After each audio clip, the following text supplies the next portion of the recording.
Já temos então o resultado do primeiro instituto de pesquisa que estima que o presidente, então considera que o presidente Emmanuel Macron foi reeleito com cerca de 58,5% dos votos e a candidata do partido de extrema-direita Reunião Nacional teria então recolhido 41,5%. Essa é a primeira projeção dos resultados dos primeiros votos que foram apurados por esse atual instituto de pesquisa. Ou seja, temos então uma certa confirmação do que vinham apontando os diversos institutos de pesquisa aqui na França, ou seja, o presidente Emmanuel Macron, então reeleito para mais um mandato de 5 anos. Vamos então repercutir, esse resultado inicial que mostra então a reeleição do presidente Emmanuel Macron. Tomás de Barros, não chegou a ser uma verdadeira surpresa, né? Como analisar essa diferença, né, de uma certa forma, porque vamos lembrar que na eleição passada o Emmanuel Macron venceu o segundo turno com 66,1% dos votos e a Marine Le Pen 33,9%, ou seja, ela faz um resultado muito melhor do que na eleição passada e a distância, né, entre os dois candidatos diminuiu muito de 2022 para 2017. Como analisar esses números e também a vitória do Emmanuel Macron? Elcio, talvez eu até venha discordar um pouco de você em alguma medida, porque esses números, no meu entender, são mais positivos do que eu esperava. Eu achei que a eleição fosse ser mais apertada, achei que fosse ser realmente algo muito mais próximo. Esses dois candidatos teriam resultados muito mais próximos. De fato, você tem toda a razão. A gente vê ao longo dos últimos 20 anos uma normalização crescente da direita radical, uma perda de vigor dessa frente republicana, mas 58% no cenário que se verificava um pouco antes do primeiro turno, havia pesquisas que indicavam um empate técnico entre esses dois candidatos, e agora nós temos uma diferença de 17 pontos, aparentemente, talvez 18. É muito voto de diferença entre um e outro. No Brasil seria considerado uma vitória assim, de lavada, não é? Então, de fato, o Macron vem muito forte, e eu acho que o que a gente precisa até pensar é se isso não significa que a próxima presidência dele não vai ter, talvez também uma Assembleia Nacional forte, talvez ele consiga um mandato muito mais sólido do que eu estaria esperando até a divulgação desses resultados, se, claro, vierem a se confirmar, como em geral se confirmam. Se confirmam, exatamente, né? Tem alguma diferença um pouco, né, de poucos percentuais, né, pontos percentuais, mas em princípio normalmente esses institutos de pesquisa são, né, bastante afirmativos, né, em relação à divulgação desses resultados. Temos então a vitória do presidente Emmanuel Macron, que passa a ser então reeleito para mais um mandato de 5 anos, segundo as primeiras projeções dos votos dos franceses neste domingo. Hervé Terry, pois é, o Emmanuel Macron acabou fazendo tendo uma vitória um pouco mais expressiva do que muito se dizia, né? Embora tenha sido um pouco menor em termos de percentagem em relação à eleição anterior. Mas como é que você avalia, então, esses resultados, esses primeiros resultados dessa eleição que mostra, então, a vitória de Emmanuel Macron? Eu concordo com o colega. As previsões desses últimos dias estavam mais para 53, 54, 58 era inesperado. E mais do que se pensava, não é 82 do Chirac, nem 66 dele mesmo, então a margem vai diminuindo, mas realmente, tradicionalmente, antes desses sobressaltos, as 3 últimas, todas as eleições francesas eram tipo 52, 48, era sempre muito. Então, dessa vez, realmente, uma margem significativa e que aumentou desde o primeiro turno significativamente. Acho que realmente teve um movimento de clarificação e de mais gente que foi bom. Nos círculos que eu ando, muita gente que votou no Mélenchon no dia seguinte do primeiro turno. Não, eu não vou votar, eu vou votar branco, eu não vou fazer nada. E alguns deles disseram, não, afinal não podemos tomar esse risco. Queira ou não, vou ter que votar no Macron, mesmo não gostando. Então acho que teve esse movimento um pouco de, não, qualquer coisa menos a extrema-direita. Então isso provavelmente ajudou. Mais uma vez, a terceira vez, mas cada vez com menos margem. E se você fizer o total dos... Ainda não temos, vamos ter os brancos, nulos, abstenção e tal, vai ter gente que vai dizer nas televisões, certamente, você faz o total dos votos que o Macron teve, é minoritário. O sistema é este. levou, na segunda eleição, teve mais de 50% como são exprimidos dos votos válidos. Né? Então, Ponton está eleito, não tem nenhuma dúvida. Mas não tem tanto entusiasmo atrás, acho que é um pouco mais de resignação e os problemas estão na nossa frente. Começando pelas legislativas, daqui a um mês, que ainda ele não tem partido forte atrás dele. Então, acho que não sei se ele vai ter um segundo mandato tão melhor que o primeiro. Vamos ver. Agora, Tomás de Barros, como que você observa, você que trabalha muito também em questões relacionadas à extrema-direita, ao populismo, como é que você observa qual deve ser o futuro da Marine Le Pen a partir desta eleição?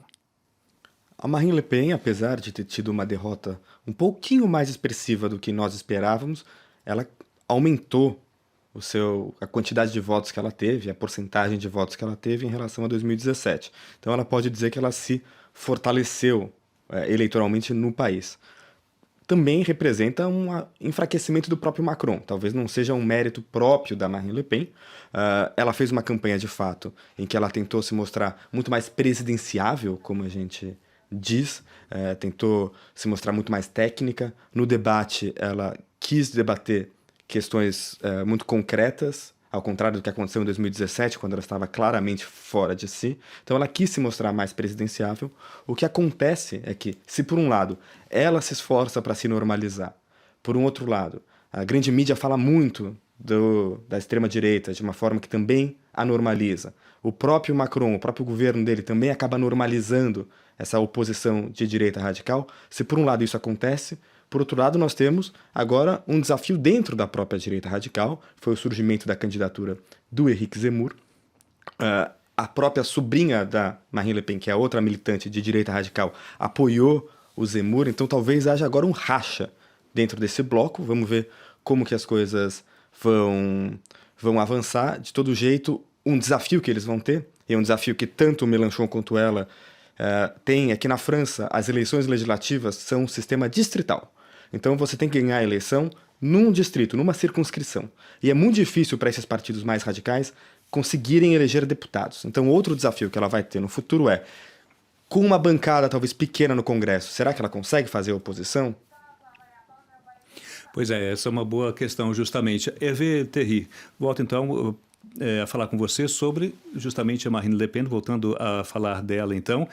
Como é que você observa esse crescimento, né, da candidatura dela, pelo menos em relação da votação dela em relação a 2017, né, que foi quando ela perdeu pela primeira vez para o Emmanuel Macron, mas ela conseguiu, de uma certa forma, como, né, comentou o Tomás, conseguiu reunir muito mais correligionários, muito mais gente em torno, né, do seu programa, da sua visão da política francesa. Como é que você avalia esse crescimento, essa divisão um pouco da extrema-direita, já que houve também o quarto lugar, o Éric Zemmour, né? Mas como você avalia que deve ser, então, o futuro político da Marine Le Pen a partir de agora? Eu interpreto como o que ela quis fazer e conseguiu, de uma certa forma, é a tal da dediabolização, que palavra feia, ou seja, ela, não, extrema-direita nunca.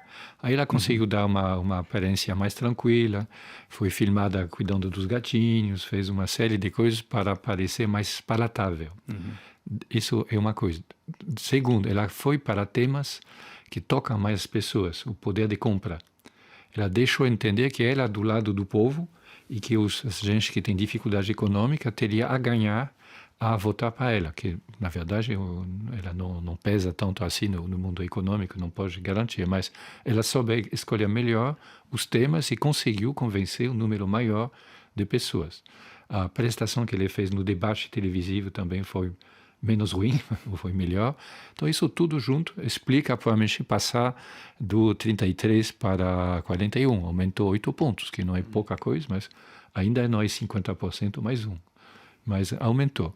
Quanto à possibilidade de racha, eu não duvido. A extrema-direita tem tradição de perder gente a cada vez. O Zemmour, por um tempo, muita gente dizia, não, que bom que tem dois candidatos da extrema-direita, divide o voto. Só que depois de um tempo, as pessoas começam a perceber que dividir não era bom e que o voto útil fazia com que boa parte das pessoas que o Zemmour conquistou foram para a Marina. De uma certa forma, ele ajudou em vez de ser um empecilho, ele acabou sendo uma ajuda. Então, acho que não costumo fazer apostas, mas acho que ele não tem muito futuro. Todos os que saíram, o Maigret, o Gollnisch, todo mundo que saiu do Front National na época, do Rassemblement National agora, todos eles foram para insignificantes. O Philippot também. Florian Philippot. Pois é, então todos eles acabaram sendo nanicos. E, bom, acho que a força principal continua sendo aqui. Vamos ver o que dá, mas ela realmente se fortaleceu pelo discurso um pouco mais palatável. Mas muita gente chegou à conclusão que, apesar desse discurso mais palatável, ela no poder seria uma coisa difícil. Tomás de Barros, como você acha que o Emmanuel Macron deve, então, trabalhar com essa França que sai dividida e fraturada dessa eleição presidencial? Essa é uma boa questão, porque algo que talvez explique essa redução cada vez maior do voto dos candidatos que vão contra a direita radical no segundo turno, lembrando, em 2002, 82% dos franceses votaram pelo Chirac, em 2017, 66% para o Macron, agora foram 58%.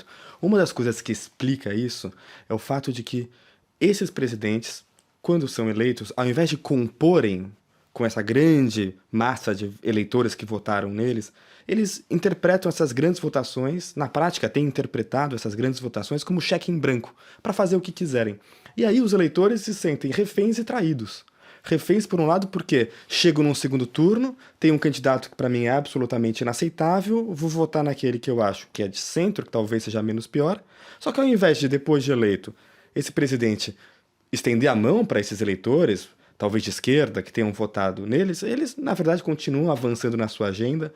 Então, a tendência é que, cada vez mais, o eleitorado diga, se é para participar desse jogo, se é para o jogo ser nessas regras, eu não participo. Não voto, me abstenho, ou até voto no outro. Acontece também, como a gente falou. Então, o Macron deveria, no meu entender, não sou conselheiro dele, mas ele deveria tentar estender a mão e fazer o que ele havia prometido fazer em 2017, que era um governo mais centrista. Ele acabou fazendo um governo muito mais liberal. Ele também tem um estilo um pouco mais, vamos lá, sabe tudo, a gente pode dizer, impõe as coisas um pouco de cima para baixo. Então, ser capaz de dialogar, ser capaz de ceder, para mim isso seria muito importante para que precisamente essa tendência que nós temos visto não se perpetue na próxima eleição, que vai acontecer, não é, em 2027. Exatamente, né? Lembrando que o mandato, então, o primeiro mandato do Emmanuel Macron termina, então, no dia 13 de maio, e logo na sequência, então, ele começa o seu segundo mandato até 2027, porque aqui na França o presidente é eleito para um mandato de 5 anos. Hervé Terry, na sua opinião, qual deve ser o grande desafio, pelo menos o primeiro grande desafio de Emmanuel Macron no seu segundo mandato, nesse início de segundo mandato? Bom, isso fora o cenário internacional, que também é bem imprimente também, né? Isso vamos deixar para depois, o de fora. Mas realmente acho que ele deveria perceber que não tem um número na cabeça, mas ele foi eleito um número reduzido de pessoas que são a favor dele. Tem muita gente que votou contra, então realmente podia ser. Acho que vai ter muita gente da direita que vai abandonar a nave, que vai ir do lado dele. Acho que ralliement e as pessoas que vai ter. Ele passou os 15 dias entre o primeiro turno cortejando a esquerda. Vamos ver se ele, desse lado, ele dá algumas garantias, né, sobre alguns pontos, que eu não sei exatamente quais, e pode ter alguns líderes da falecida esquerda de governo que vão. Então, provavelmente ele pode jogar um pouco o jogo, pelo menos com responsáveis da unidade nacional. Mas não vejo ele muito satisfazer as aspirações da população de ser mais ouvidos. Acho que realmente nosso sistema liberal, nosso sistema representativo, não só na França, mas em maior parte dos países democráticos, está exausto. O que funciona bem no tempo você colocava um deputado numa carruagem para Paris, ele levava 3 meses para chegar lá, então você não tinha muito como saber o que acontecia, né? Hoje tem muitos mais meios de saber, então acho que provavelmente vamos ter que pensar em maneiras de fazer com que os eleitores, né, os cidadãos, melhor, não só os eleitores, sejam mais associados à ação do governista. Tem soluções técnicas que podem ser tentadas. Cabe lembrar que a França ainda tem voto manual, né? O Brasil está há 30 anos com voto eletrônico, aqui não. Então, acho que tem algumas coisas que têm que ser tentadas. Tem experimentações em alguns países. Na Islândia, por exemplo, uma parte de deputados são cidadãos comuns, sorteados, que passam um mandato e voltam depois para o seu trabalho normal. Então, não vejo muito o Macron fazer isso, mas que realmente, se a gente quer salvar no sistema representativo, tem que ir um pouco nessa direção. Uhum. Você comentou em política internacional. Tomás de Barros, falando um pouco, né? Claro que a guerra na Ucrânia interferiu bastante, né, nessa campanha eleitoral francesa. Macron agora se tornou um líder europeu, principalmente depois da saída de Angela Merkel, da Alemanha. Qual que é o papel do Emmanuel Macron agora a partir desse segundo mandato? Ele sai um pouco reforçado. A gente viu, por exemplo, as primeiras reações aqui da reeleição dele aqui na Europa, todas né, saudando, na verdade, celebrando a vitória dele, né, a vitória de um candidato, enfim, né, considerado pró-democracia e pró-europeu. Qual deve ser o papel internacional, principalmente aqui na Europa, do Emmanuel Macron, e também como fica a relação com o Brasil, na sua opinião? Muito bem. A Europa se baseia em grande medida nesses dois pilares, que são a França e a Alemanha. A relação entre esses dois países. A Alemanha é um país maior, tem uma população maior, uma economia, um PIB maior, e por 15 anos foi governado pela Angela Merkel, que era essa figura que acabou tomando as rédeas do projeto europeu, não é? Com a aposentadoria dela e a troca do governo alemão por um governo de coalizão, um governo que acabou de chegar, o Macron acabou ganhando maior protagonismo. Hoje em dia ele não é mais o novato que era 5 anos atrás, e de fato, talvez ele se torne a grande figura, grande líder europeu. Ele tem um apego muito grande pela ideia de integração europeia, e algo que nós vimos a partir de 2020 com a pandemia foi uma pequena mudança, talvez, em relação a aumentar a integração fiscal dentro da Europa e as medidas de estímulo em casos de crise. Então, nesse sentido, acho que para a Europa, a vitória do Macron, sem dúvida, é positiva. Ele se torna cada vez mais essa figura central. Mesmo a França não sendo o maior PIB da Europa, politicamente, ele tem uma incidência muito grande. Em relação ao Brasil, sem dúvida, o resultado é melhor para o Brasil do que teria sido uma vitória da Marine Le Pen, por ser uma política nacionalista, a favor de fechamento da França, que seria contra também o aprofundamento do projeto europeu, não é? Eles tiveram até uma discussão durante o debate no segundo turno sobre os frangos brasileiros, que eu achei muito engraçado. Porque a Marine Le Pen disse que o Macron queria abrir a economia francesa para os frangos do Brasil. Ele disse que não, pelas questões ambientais e tudo mais, mas de fato ele é muito mais favorável a acordos de livre comércio, talvez uma versão reformulada do acordo entre a União Europeia e Mercosul. E sem querer me estender, queria lembrar que a França é muito importante para o Brasil. As empresas francesas são muito importantes para a economia brasileira.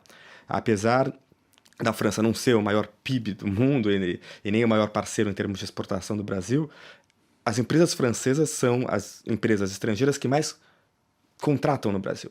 Existem 500 mil de brasileiros contratados por empresas francesas, no varejo, no setor automotivo. Então, tudo que favorecer a integração entre esses dois países pode ser favorável ao Brasil. Uhum. Hervé Terry, na sua opinião, como fica, então, essa postura, como deve ser a postura do Emmanuel Macron no cenário internacional? Ele sai fortalecido, então, claro, com essa reeleição. E gostaria que você também comentasse como é que fica a relação dele com o Brasil, pelo menos nesse período em que, claro, levando em consideração que o Brasil também vai às urnas este ano para escolher um novo presidente. Ele teve também a sorte de estar no momento presidente de ser líder da presidência do Conselho da Europa, se não me engano. Ou seja, a França está na cadeira rotativa no momento ele. Então ele falou essa qualidade para a Europa, mas ele também pegou o momento bom porque a União Europeia de fato se reforçou no Covid, fez empréstimos, comprou vacinas, fez uma série de coisas como uma entidade, que era impensável antes, então foi feito. Com a guerra da Ucrânia também teve decisão unânime, e tem gente que até brincando diz que isso é graças ao Brexit. E o Brexit fez a União Europeia se unir mais. E os ingleses, os britânicos não pensavam que fosse o caso, mas são 3 golpes na cabeça que fez com que, 3 choques elétricos, vamos pegar uma outra metáfora, que fez que a União Europeia está mais unida que foi. Fez empréstimos em nome comum, que nunca tinha acontecido. Alguns dos países europeus saíram da sua neutralidade para entrar do lado da Ucrânia. Então, é um momento de vento favorável, desfavorável no plano geral, mas favorável para uma ação unificada. E está, nesse momento, na presidência por mais algumas semanas, e também, de fato, mais forte do que o chanceler alemão novo, faz com que ele pode, provavelmente, avançar algumas das coisas que a diplomacia francesa em geral, mas ele especialmente, quer avançar nesse tempo. Acho que ele tem uma janela agora de possibilidade de avançar para algumas coisas que alguns eleitores abominavam, mas agora vão ter que engolir, porque a decisão foi tomada. Uhum. Com relação ao Brasil, também você desculpe. acha Com que... relação ao Brasil, acho que, de fato, acho que teria sido ruim. Eu sou menos entusiasta do que Tomás sobre o acordo Mercosul. Acho que muita gente não quer que aconteça. De um lado, os ecologistas, que têm medo do fato do Brasil fazer soja desmatando a Amazônia, e do outro lado, os produtores agrícolas franceses não gostam nada da ideia dos frangos e da carne brasileira, que chegaria aqui muito mais barata. Eu dei uma checada ontem. O preço do filé no Brasil é 40% do que está aqui. Então, ou seja, se começa a chegar, lá vai boa parte da pecuária, e, em consequência do amenagement do território, do ordenamento territorial, porque o que sustenta as paisagens é essas coisas. Então, acho que desse lado eu não esperaria grande coisa. Mas, fora isso, apoiar as empresas francesas, acho que no varejo não vamos citar nomes, mas realmente tem algumas. As 2 principais organizações de varejo no Brasil são de capital francês. Tem uma série de coisas, tem acordos militares. O Brasil resolveu não comprar o caça francês, acho que fez bem, mas tem acordo multibilionário para submarinos. Então tem muita coisa indo, tem relações científicas, culturais, que só vejo continuar. Bom, quero ver o que o Bolsonaro vai dizer da eleição do Macron amanhã. Bom, vamos ver. Acho que do lado francês não vejo nenhuma razão de não continuar colaborando com o Brasil. Acho que certamente com mais força do que se tivesse sido a Marine Le Pen. E vamos ver como o Brasil reage. Neste domingo, então, os franceses reelegeram Emmanuel Macron, mas voltam às urnas, então, no mês de junho para as eleições legislativas. Tomás de Barros, vamos lembrar que, na eleição passada, o partido do Emmanuel Macron, República em Marcha, teve uma ampla maioria, né, na Assembleia. Como você vê, então, essa possibilidade disso acontecer ou não? E como você imagina assim, que vão ser essas eleições legislativas no mês de junho aqui na França? Elcio, eu acho que existem muitas incertezas em relação à eleição legislativa na França, porque, na verdade, 2017 já foi uma surpresa em alguma medida. O Macron criou esse partido que, na verdade, nem é um partido. O nome do partido agora é República em Marcha, mas antes era apenas Em Marcha, que são as siglas do próprio Emmanuel Macron. Então era muito baseado nele. Ele escolheu nomes para se candidatarem a deputados que não tinham necessariamente um enraizamento local. Então ninguém imaginava que ele fosse conseguir essa maioria em 2017. Havia lugares em que os partidos tradicionais dominavam a política havia 100 anos. E de fato ele conseguiu destronar esse pessoal e eleger os seus deputados, pessoas desconhecidas. Ao longo dos últimos anos ele perdeu aprovação, muitos deputados, inclusive, largaram o bloco parlamentar. Ele conseguiu ter uma minoria no Congresso, ainda aprovava tudo o que queria, mas perdeu sua maioria parlamentar. E agora a questão é, o que vai acontecer nessa eleição?